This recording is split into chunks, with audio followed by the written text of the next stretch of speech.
Next week, on State of Origin game night, statistics show that women and children in New South Wales are almost 40% more likely to experience domestic violence.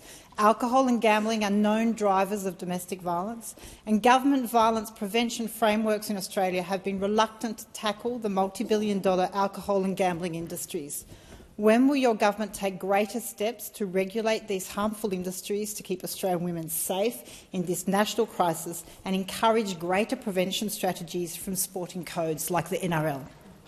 Violence against women is indeed a national crisis, and I accept completely the startling statistics that the member raised with me earlier today about a spike that will occur when a major sporting event like the State of Origin game being held next Wednesday night is held, and that there is a link, of course we know, between alcohol, excessive alcohol consumption and domestic violence, most tragically. The solutions to that, of course, are not simple. We don't have barriers in this country to people having a beer or a glass of wine.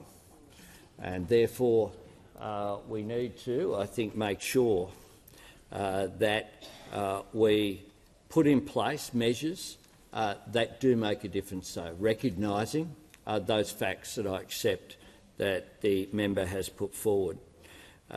Preventing violence against women is a priority of this government as part of our commitment to gender equity that we regard as one of the things we want to be characterised by. We need to focus on prevention, but we also need to focus on perpetrators, and I think the member's question goes to that, the responsibility of sporting codes as well. And can I say this from my experience, a range of the football codes do significant work out there in peer groups, if you like, promoting safety and promoting good behaviour, essentially.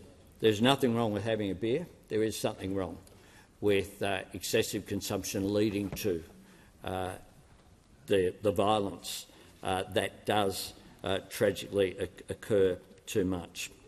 This is something that the whole of society has to confront, and men in particular have to take responsibility for changing attitudes, changing culture, because it demeans everyone.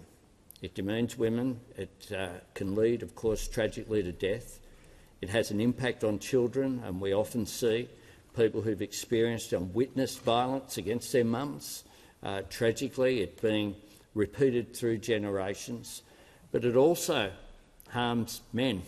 It harms all of us when we don't have good relations that are respectful.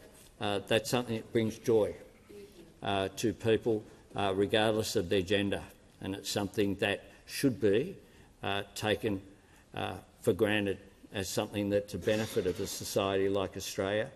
Unfortunately, it's not.